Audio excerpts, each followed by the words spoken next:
Bismillahir Rahmanir Rahim. In the name of Allah, the most gracious, the most merciful.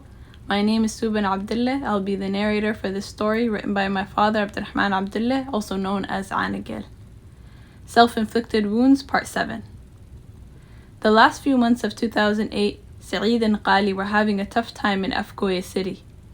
At the end of the year, Ethiopia withdrew from the country, and in January of 2009, Sheikh Sharif, who was the leader of the courts, was made president after the Ethiopians had overthrown him in 2006.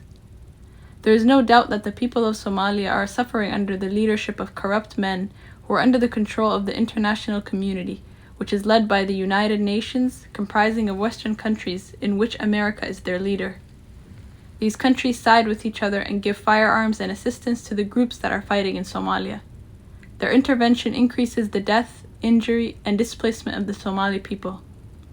Qali and Saeed receive assistance once or twice a month in the form of food rations that are distributed to the refugees who come to Afgoye.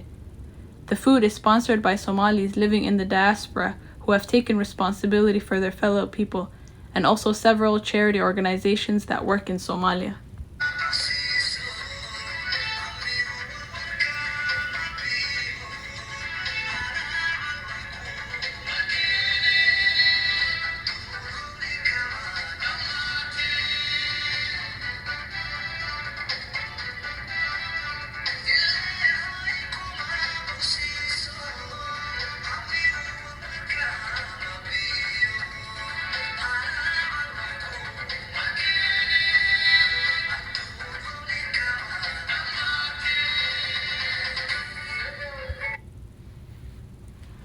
Qali's brother Ahmed, who lives in America, also sends them something once a month.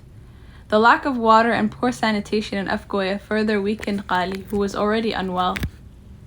Although Saeed studied the Quran in Mogadishu and reached the 4th grade, he no longer goes to school because of the circumstances in which he lives.